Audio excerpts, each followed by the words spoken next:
Hi everyone, आज का video काफ़ी इंपॉर्टेंट होने वाला है क्योंकि आज की इस वीडियो में आपको सीखने को मिलेगा रैखिक समीकरण युग्मों को प्रतिस्थापन विधि से कैसे हल करना है। आपके सामने दो समीकरण दिखाई दे रही हैं आपको। पहली समीकरण ये है, दूसरी समीकरण ये है और यहाँ पर पहली समीकरण ये है, दूसरी समीकरण ये है। इसमें करना क्या है, आपको दो चर दिखाई दे रहे हैं, पहला एस दूसरा टी। चर क्या होते हैं? जिनके मान हमेशा बदलते रहते हैं उसे बोलते हैं चर, और जिनके मान कभी नहीं बदलते उन्हें बोलते हैं अचर। जैसे 3 हमेशा 3 रहेगा तो अचर, जितने भी नंबर अकेले में रहेंगे वो हमेशा अचर बोले जाएंगे, और जितने भी नंबर आपके एक्स वाई जेड के साथ लिखे होंगे वो हमेशा चर बोले जाएंगे। ये चर है, ये भी चर, ये भी चर और ये भी चर। तो यहाँ अचर कौन सा होगा? 3 अचर है आपका और 6 अचर है, जबकि एस और टी आपके चर होने वाले हैं। पहले क्वेश्चन से स्टार्ट करते हैं। ये काफ़ी इंपॉर्टेंट क्वेश्चन है जो बोर्ड परीक्षा में कई बार पूछे गए हैं, तो हमने यहाँ पे नोट कर लिया है। S minus T equal to 3, इसको लिखते हैं समीकरण नंबर 1, इसको लिखते हैं समीकरण नंबर 2। इतना लिखने के बाद आप देख सकते हैं जो दूसरी समीकरण है ये भिन्न के रूप में, इसको हम पहले सॉल्व कर लेते हैं। 2 गुणा एस 2s हो जाएगा।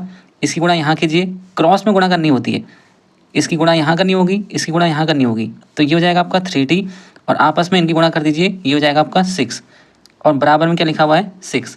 ये 6 जाएगा, ये डिवाइड में है, उधर जाके जाएगा मल्टीप्लाई में। 2s plus 3t equal to हो जाएगा हमारा 36। उसके बाद देखिए अब हम क्या करेंगे, समीकरण 1 से, जो हमारी समीकरण नंबर 1 थी वो क्या थी? s minus T equal to 3 थी ना। अब देखिए क्या होगा, इसको मान लेते हैं समीकरण number 3। s minus T equal to 3 ये समीकरण नंबर 1 है। प्रतिस्थापन विधि में क्या करना होता है, एक से मान निकाल कर दूसरे में रखना होता है। यहाँ पर एक चर का मान निकाल कर दूसरे समीकरण में रखना है, चाहे आप s बराबर लिख दीजिए, चाहे आप t बराबर लिख दीजिए।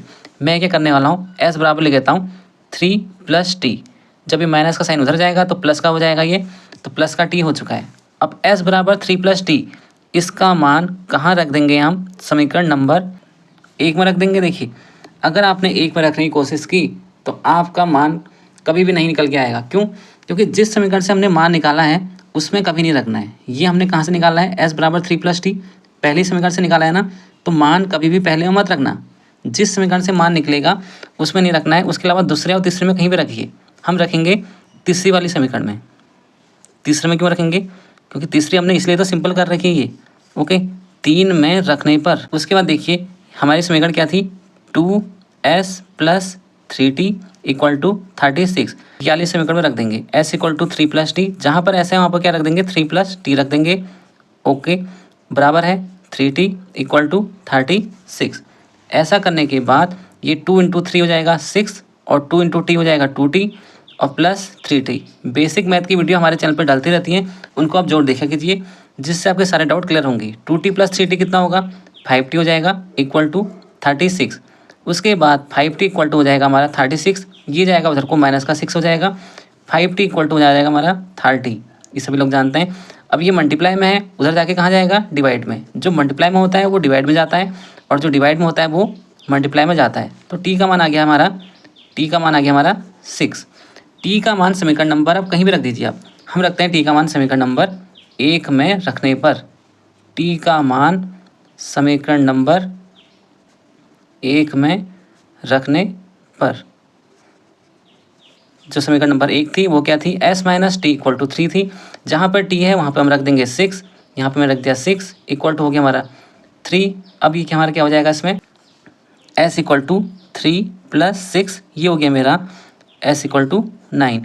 तो s की वैल्यू 9 और t की वैल्यू 6। अब आते हैं दूसरे क्वेश्चन पे जो कि रूट वाला है।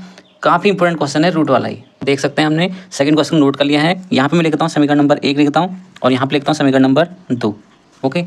अब क्या होगा, समीकरण नंबर 1 या समीकरण नंबर 2 से आपको मान निकालना होगा। हम क्या करेंगे, जो माइनस वाली समीकरण है इसको लेते हैं, जिससे हमारा ये साइन हमेशा प्लस में बन के आएगा। देखिए √3x इक्वल टू हो जाएगा √8y। जब मैं x का मान निकालूंगा तो ये हो जाएगा ना √8 अपॉन √3 इक्वल टू y, ये डिवाइड में आ जाएगा। और x का मान समीकरण नंबर आप रख देंगे 2 में, क्योंकि ये मैंने मान निकाला है समीकरण नंबर 2 से, तो मैं इस समीकरण में नहीं रख सकता इसको, तो मैं रखूँगा समीकरण नंबर 1 में। यहाँ पर आप लिखेंगे पहले √2x plus √3y equal to 0। जहाँ पर आपका x है वहाँ पर आपको लिखना होगा अब √8 अपॉन √3, √8 अपॉन √3, और साथ में y भी लिखा हुआ है, मैंने y भी लिख दिया है। उसके बाद प्लस √3y इक्वल टू 0। अब क्या हो जाएगा, √2 के मल्टीप्लाई √8 से करने के बाद √16 आ जाएगा आपका। उसके बाद अपॉन में क्या आएगा, √3 वैसे ही लिखा है, y वैसे ही लिखा है और ये भी वैसे ही लिखा है, पूरा हमने वैसे ही उतार दिया। उसके बाद क्या होगा कि पहले क्रॉस मल्टीप्लाई होगी। कहाँ पे स्टूडेंट क्या करते हैं, इसको डायरेक्ट इधर भेज देंगे, गलत। जब तक ये दोनों का अपॉन में नहीं आएगा √3, ये कभी भी राइट साइड को नहीं जा सकता। इसलिए हमें क्या करना होगा, √16y प्लस √3y इंटू √3 लिखना होगा और अपॉन में √3 लिखना होगा। क्रॉस मल्टीप्लाई करने के बाद अब आपका √3 उधर को चले जाएगा।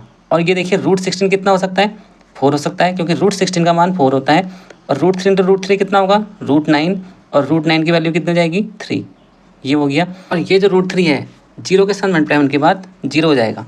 4y प्लस 3y क्या हो जाएगा, 7y इक्वल टू 0 हो जाएगा। अब देखिए 2 नंबर को मल्टीप्लाई करके 0 आ रहा है, इसका मतलब एक नंबर 0 होगा, तो 7 का भी 0 हो नहीं सकता। इसका मतलब y इक्वल टू 0 आपका आएगा। अब ये y का मान समीकरण नंबर 1 में रखिए या 2 में रखिए। हम क्या करते हैं, y का मान समीकरण नंबर 2 में रख देंगे।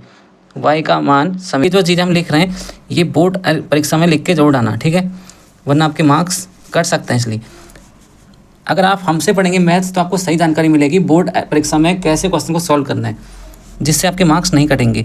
देखिए √3x minus √8y equal to 0। अब देखिए क्या हो जाएगा, √3x माइनस √8 इंटू y का मान हो जाएगा 0, क्योंकि y का मान ऊपर आ गया 0, तो मैंने y के जवाब पे 0 लिख दिया है। अब क्या हो जाएगा, √3x माइनस 0 इक्वल टू 0। इसका मतलब क्या हो गया, √3x इक्वल टू 0। अब आप देख सकते हैं इन दोनों को मल्टीप्लाई करके 0 आ रहा है, इसका मतलब इनमें से एक पक्का 0 होगा। होता नहीं है, जैसे 2 मल्टीप्लाई 0 0 आएगा, 3 मल्टीप्लाई 0 0, तो इसमें से एक 0 है तभी तो 0 आ रहा है। तो कौन 0 होगा इनमें से, √3 तो कभी 0 हो नहीं सकता, क्योंकि √3 तो √3 है और उसकी वैल्यू 1.732 होती है। कैसे 0 हो सकता है, तो x 0 हो सकता है, क्योंकि वो चर है, चर का मान कुछ भी हो सकता है, ठीक है, तो ये हो सकता है। उसके बाद इसके साथ एक क्वेश्चन कंप्लीट होता है। वीडियो कैसी लगी कमेंट जरूर करें, ताकि हम अगली वीडियो भी आपको और बताएंगे किस टॉपिक से बतानी है, ये भी आप हमें बता सकते हैं। Thank you so much.